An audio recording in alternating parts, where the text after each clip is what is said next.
Hello, how are you all? Today, first of all, I need to remind you about the previous lesson. I think you have learned how to use ing form while using is, are, am. I think you have, in here you can see the sentences that we have built in the previous lesson, like this. Always you have to remember, me මොහොතේ කරමින් ඉන්නවා. අන්න ඒක ඔළුවේ තියාගන්න. So I would like to tell about 3 sentences. Mother is cooking, father is cutting a tree, boys are playing. Okay, I think you have got a clear idea about the previous lesson. So from today we can learn how to make questions using is, are, am. අද අපි ඉගෙන ගන්න යන්නේ ප්‍රශ්නයක් හදන්නේ කොහොමද is, are, am කියන දේවල් තුන use කරගෙන. So first of all you have to remember at the beginning of the question there should be is, are, am. Always we use is, are, am at the beginning of the sentence. දැන් මේ ප්‍රශ්නය අහනකොට ඒ ප්‍රශ්නය අහන sentence එකේ මුලින්ම එන්න ඕන is, am, are කියන තුනෙන් එක තමයි ඒ අදාළ ප්‍රශ්නය හැටියට. So first we can see some questions as well as the answers. දැන් මෙතන මම questions කිහිපයයි දාලා තියෙන්නේ. මොකද මට මෙතන questions ටික මේ example එකක් විදිහට දාන්න අවශ්‍ය වෙන්නේ. ඔයාට මේකේ මම කියන දේ idea එක clearly ගන්න අවශ්‍ය නිසා. So first you can see there are several questions as well as the answers. Shall I read? Yes, sure. Are they playing? The මෙතන are කියන එක ඉස්සරහට ඇවිල්ලා තියෙනවා. Right? එතකොට are කියන එක ඇවිල්ලා තියෙන්නේ මෙතන they කියන එක plural නිසා. මොකද singular නෙමෙයිනේ. ඒක වචන නෙමෙයි. එතකොට they කියන එක plural නිසා අපි are කියන එක use කරලා තියෙනවා. මම හිතනවා previous lesson එකේදී ඔය ඉගෙන ගත්තා නේද? මම හිතනවාට මතක ඇති කියලා. ඒ වගේම තමයි are they playing? එතකොට අපි answer එක දෙන්න ඕන. Yes, they are playing. Yes, they are playing. දැන් මෙතනදී මෙහෙම දෙයක් තියෙනවා. දැන් හැමතිස්සෙම you have to remember the actions are doing in current situation. ඒ කියන්නේ මේ මොහොතේ වෙමින් පවතින දෙයක් ගැන තමයි මේ කතා කරන්නේ. මේ ප්‍රශ්නේ අහන්නේ එහෙම හිතලා තමයි. right? එතකොට දැන් හිතන්න දැන් මෙතන මේ කට්ටිය පොල් කඩනවා කියන්නකෝ. එතකොට ඒක ක්‍රීඩාවක් නෙමෙයි. යාලා ගහකට නැගලා පොල් කඩනවා. So are they playing කියන එක අහුවෙන් පස්සේ දැන් ඇත්තට මෙතන play කරන්නේ නැත්තම් අපිට මෙහෙම කියන්න පුළුවන්. No, they aren't playing. මේ aren't කියන එක තමයි පෙන්නන මම ඉස්සරහට brackets වල දාලා තියෙනවා. aren't කියන්නේ are not. ඒ කියන්නේ එයාලා play කරන්නේ නැහැ කියන එක. are not. ඒක අර කෙටි කළ short form එක තමයි aren't කියලා කියන්නේ. ඒක ලොකුවට ඔලුවට බර කරගන්න එපා. ඒක එහෙම තමයි වෙන්නේ. ඊට පස්සේ මම singular එකක් මේ plural එකක් කිව්වනේ. මම දැන් යනවා singular එකට. Is he sleeping? ඊට පස්සේ අපි යෝකට answer එක දෙන්නේ yes, he is sleeping. Yes, he is sleeping. එතකොට යා නිදාගන්නේ නැත්තම් no, he is not sleeping. No, he is not sleeping. එහෙම නැත්තම් he isn't sleeping. He is not කියන එක short form එක. He isn't sleeping කියන එක කියන්න පුළුවන්. right? එතකොට am කියන එක use කරලා ගත්තොත් එහෙම am I listening to music? right? Am I listening to music? Yes, I am listening to music. ඊට පස්සේ no, I am not listening to music. හරි එහෙම I am not කියන එක මතක තියාගත්තම ඔයාලට ලේසි. මොකද නැත්තම් පැටලී සහගත වෙන්න පුළුවන් ඔයාලට. නැත්තම් ඔයාලට තේරෙනවා නම් මේක තේරුම් ගන්න පුළුවන් අය ඉන්නවනම් ඒකේ විදිහට ඔයාලට තේරෙන විදිහට ඒක හදා ගන්න පුළුවන්. ඒක short form එකකින් හරි එහෙම හරි. right?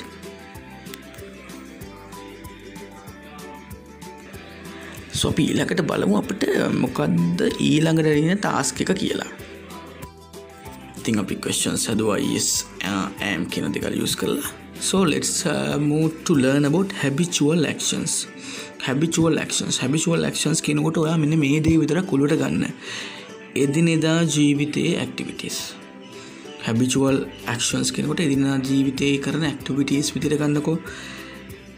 එක මෙහෙමයි. We use habitual actions to the day to day activities. ඇත්තට මේක present tense, present time එක වෙන්න ඕනේ. We use habitual actions to the day to day activities. එදිනදා ජීවිතයේ කටයුතු සඳහා අපි කරනකොට මේ habitual actions use කරන්න පුළුවන්. එතකොට you have to add ESOS end of the verbs when they are singular nouns. මතක තියාගන්න මේ habitual actions වලදී එක singular නෑ. කියන්නේ action එකක් කරන්න අපි sentence එකක් හදන්න ඕනේ noun එකක් use කරගෙන. noun එක verb එක අනිවාර්යෙන් sentence එකට තියෙන්න ඕන. okay. එතකොට සාමාන්‍යයෙන් අපි මේ sentence එක හදනකොට ඒ noun එක singular නම් අපි habitual action එක es නැත්තම් s වලින් ඉවර වෙනවා. දැන් මේක හැම es නැත්තම් s වලින් වෙනවා කිව්වම ඔයාලා කල්පනා කරනවා ඇයි අපිට මේක es නැත්තම් es s නම් s ඒ දෙකෙන් එකක් යොදා ගන්න බැරි. ඒක වෙන්නේ මේ පල්ලෙහා තියෙනවා සාමාන්‍යයෙන් examples ටිකක්. දැන් ඔයා බලන්න මෙතන තියෙනවා wash, push, pass. එතකොට go. මෙන්න මේ ටික දැක්කම ඔයාලට තේරුම් ගන්න පුළුවන් එක දෙයක් තියෙනවා. wash කියනකොට washes කියන එක එන්න ඕන. es එක එනවා. හරිද? push කියනකොට pushes කියන එක එනවා. pass කියනකොට passes වෙනවා. go කියනකොට goes. ඔයාලා හැමෝම දන්නවා go කියනකොට goes වෙනවා කියලා අනිවාර්යයෙන්ම. එතකොට goes කියනකොට අපි හැමදෙස්සෙම washes, goes, pushes කියලා කියනවා. දැන් එතකොට දැන් මෙතන දකුණු පැත්තේ වලට පෙන්නනවා examples විදිහට cook, read, make කියනකොට cook, cooks, read, reads, make, makes. ඔක්කොම s වලින් කියන්නේ washes, cooks, pushes, reads, goes, cooks.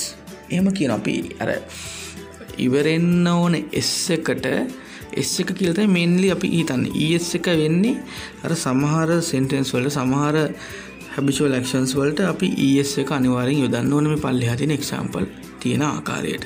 ඒක වගේ ඔලුවට ගන්න හැමතිස්සෙම මතක තියාගන්න es නැත්තම් s කියන එක මේ verbs වල end එකට අනිවාර්යෙන් එන්න ඕන.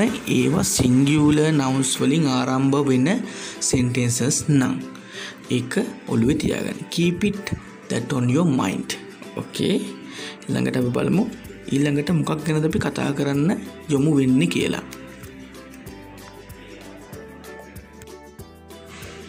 So අද මම pictures use කරගත්තේ නැහැ. මොකද මට මෙතන අවශ්‍යතාවය තිබුණේ ඔයාලට මේ sentences වලින්ම මේක ඔයාලගේ ඔළුවට දෙන්න අවශ්‍ය නිසා. So අපි බලමු ඊළඟට මොකද්ද තියෙන්නේ කියලා. Let's see some habitual actions. මතක තියාගන්න මේක හැමතිස්සෙම අපි day to day කරන activities. okay. මේක මෙතන use වෙන නිතරම present tense. මම මෙතන sentences ටිකක් හදලා තියෙනවා. අපි බලමු මේ මොනවද කියලා. I get up at 6 o'clock in the morning.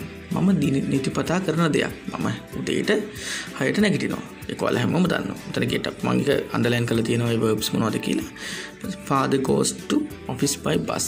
අර father කියන එක singular නිසා මෙතන goes කියලා එනවා. එතකොට අර මම previously කිව්වා නේද මේ අර singular එක use වෙනකොට කියන්නේ ගොඩක් වෙලාවට es නැත්තම් s වලින් ඉවර වෙන්න ඕනේ කියලා. දැන් මෙතන go කියන එක go කියන වචනේ es වලින් තමයි ඉවර වෙන්නේ.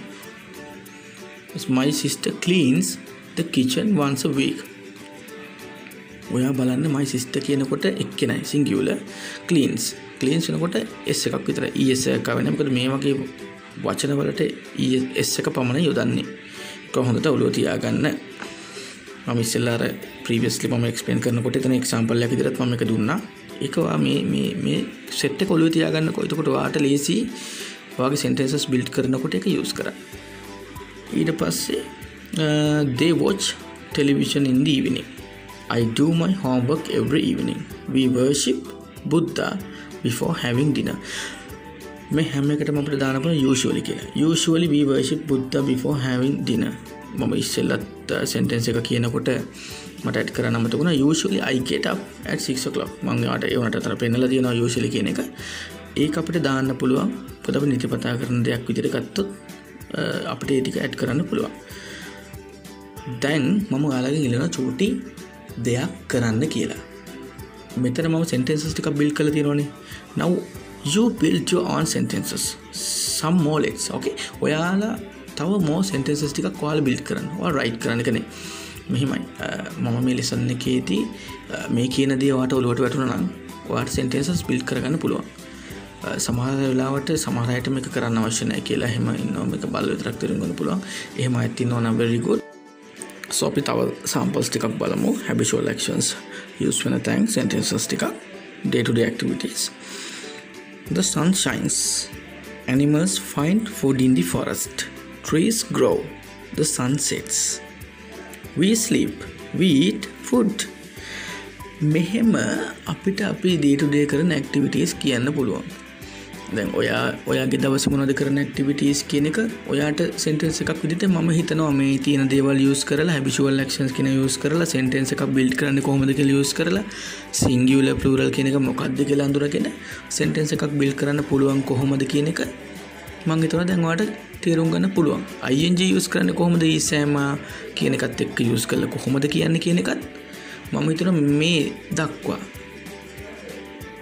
so far ඔයාට ලොකු idea එකක් ඇති කියලා.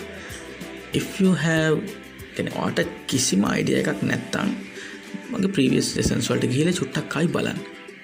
study කරන්න, ලියා ගන්න. මොකද ඒක වීඩියෝ එකක් නිසා ඔයාට බල නැවත repeat කර මොකද්ද වෙන්නේ කියන එක අඳුර ගන්න පුළුවන්. understand කරගන්න පුළුවන්.